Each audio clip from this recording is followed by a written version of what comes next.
तर आजच्या ब्रेकिंग आणि सुपरफास्ट बातम्या. त्याआधी तुम्ही हा व्हिडिओ कोणत्या जिल्ह्यातून बघत आहात हे कमेंटद्वारे नक्की सांगा. तर बघू आजच्या सुपरफास्ट बातम्या. पावसामुळे नुकसान झालेल्या शेतकऱ्यांना दिलासा देण्यासाठी केंद्र सरकारने महाराष्ट्रासाठी 1566 कोटी रुपयांचा निधी मंजूर केला आहे. ही मदत राष्ट्रीय आपत्ती प्रतिसाद निधीच्या दुसऱ्या हप्त्याच्या स्वरूपात दिली जाणार आहे. राज्यामध्ये 55 ठिकाणी हमीभावाने मका खरेदी केंद्र सुरू करण्यात आले आहेत. यासाठी शेतकऱ्यांना नोंदणी करण्यासाठी 15 डिसेंबर पर्यंत मुदत दिली असून 7/12 उतार्यावर पिकांची नोंद असणे आवश्यक आहे. रब्बी हंगामासाठी पीक कर्जाचे वितरण अत्यंत संथ गतीने सुरू असून आतापर्यंत केवळ 19% वाटप झाले आहे. कर्ज वसुली थांबल्यामुळे बँकांकडून कर्ज वितरणावर परिणाम होत असल्याचे दिसून येत आहे.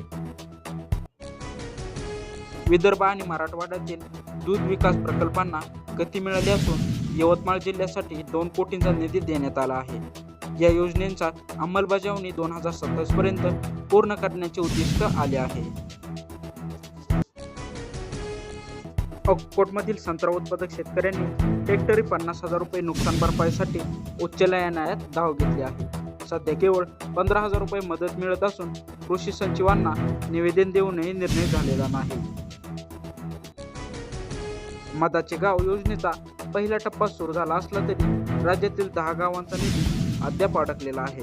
विदर्भातील 2 गावांचाही या योजनेत समावेश करण्यात आला आहे. मात्र निधीअभावी कामे संथ आहे. देवेंद्र फडणवीस सरकारला आज 1 वर्ष पूर्ण होत असून सरकार विकासाची गती वाढवल्याचा दावा करत आहे. मात्र विरोधकांनी याला राज्याची अधोगती म्हणत सरकारवर टीकेची झोड उठवली आहे. भारतीय रुपयांच्या किमतीत घसरण झाल्यामुळे आयात वस्तूवरील खर्च वाढणार आहे. याचा थेट परिणाम सामान्य नागरिकांच्या खिशावर होणार असून महागाई वाढण्याची भीती व्यक्त केली जात आहे. रिझर्व्ह बँकेने 1 लाखांपर्यंतच्या कर्जासाठी सर्वांना बँकेना समान व्याजदर ठेवण्याचे निर्देश दिले आहे. यापुढे कर्जाच्या व्याजदरात ग्राहकांना कोणत्याही प्रकारची वाटाघाटी करता येणार नाही.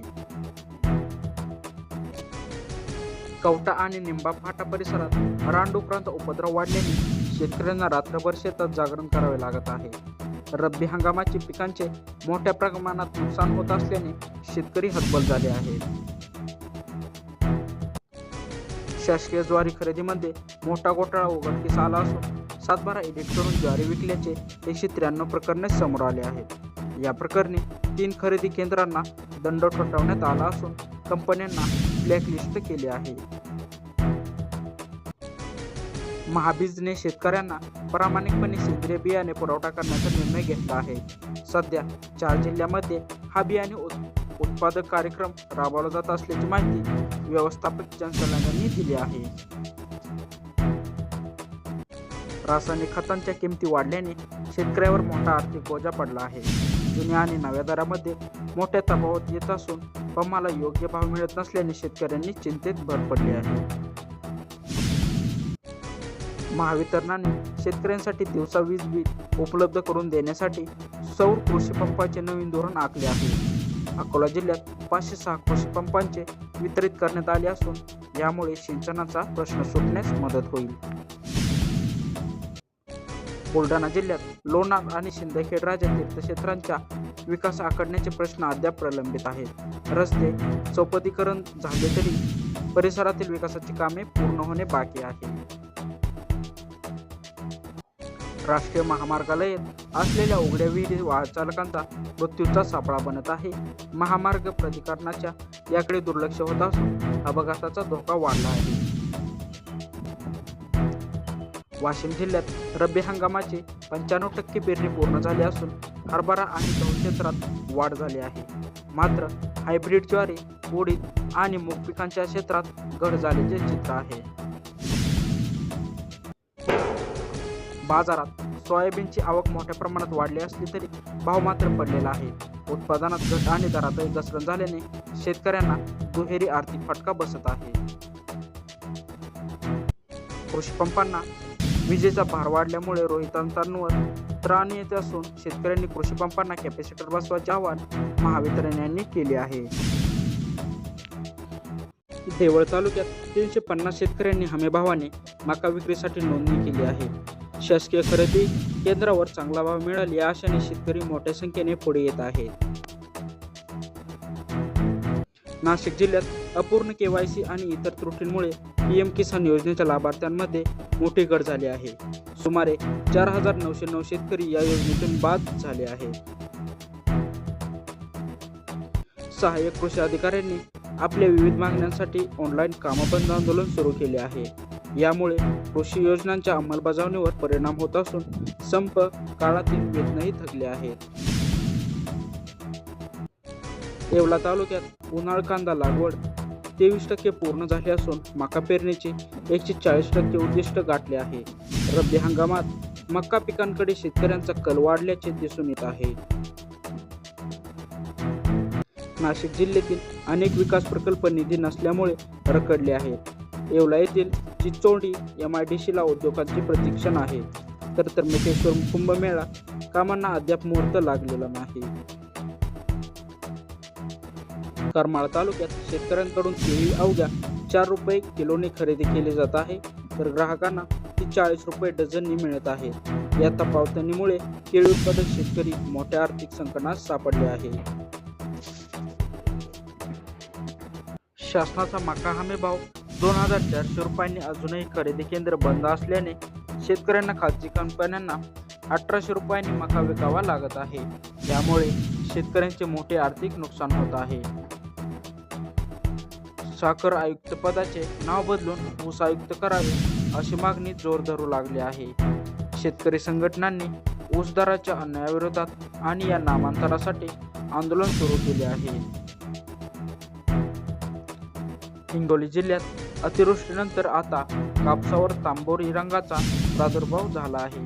सुमारे 37,000 हेक्टरवरील कापूस पीक संकटात सापडले असून उत्पादनात मोठी घट होण्याची भीती आहे. बीड जिल्ह्यात बारदाण्याचा तुटवडा निर्माण झाला असल्याने शासकीय सोयाबीन खरेदीत अडथळे येत आहेत. 33 दिवसात केवळ 16 कोटींचा खरेदी झाली असून वेअरहाऊसमध्ये माल साठवण्यासाठी जागा कमी पडत आहे. केज परिसरातील साखर कारखाने ऊसाला 2800 रुपये पहिली उचल देण्यास तयार झाले आहे. यामुळे स्वाभिमानी शेतकरी संघटनेने चक्काजाम आंदोलन स्थगित केले असून लेखी हमीपत्राची प्रतीक्षा आहे. अनेक उपबाजार समित्यांमध्ये शेतमालाची लिलावाशिवाय विक्री होत असून शेतकऱ्यांनी फसवणूक होत आहे. लाखो रुपयांची शेड असूनही त्याचा वापर होत नसल्याने शेतकऱ्यांनी नाराजी व्यक्त केली आहे.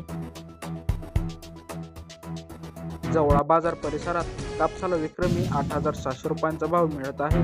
बाजार समितीत 18,000 क्विंटल कापसाची आवक झाली असून चांगल्या दरामुळे शेतकऱ्यांनाही काहीसा दिलासा मिळालेला आहे. हिंगोली येथील प्रस्तावित हळद संशोधन केंद्राला अद्यापही निधी मिळालेला नाही. सरकारच्या वर्षपूर्तीचा आनंद साजरा होत असला तरी विकास निधीला ब्रेक लागल्याने प्रकल्प रखडले आहेत. हिंगोली जिल्ह्यात महिनाभराच्या मंजुरीनंतर केळीच्या दरात मोठी वाढ झाली आहे. सध्या 800 रुपये प्रति क्विंटलना भाव मिळत असल्याने केळी उत्पादक शेतकऱ्यांना मोठा दिलासा मिळालेला आहे. हिंगोली जिल्ह्यात वृक्षतोडींमुळे माळरान ओसाड झाले असून वन्य प्राणी आता शेतात घुसून पिकांची नासाडी करत आहेत. तुरीसह गहू आणि हरभरा पिकांचे नुकसान होत असल्याने शेतकरी मेटाकुटीला आला आहे. चौरास भागात धान खरेदी केंद्र प्रक्रिया रखडल्याने शेतकऱ्यांच्या चिंतेत वाढ झाली आहे. हमी भावात वाढ झाली असली तरी खरेदी केंद्र सुरू होणार आणि कधी पैसे मिळणार आहेत हा प्रश्न शेतकऱ्यांना सतावतोय.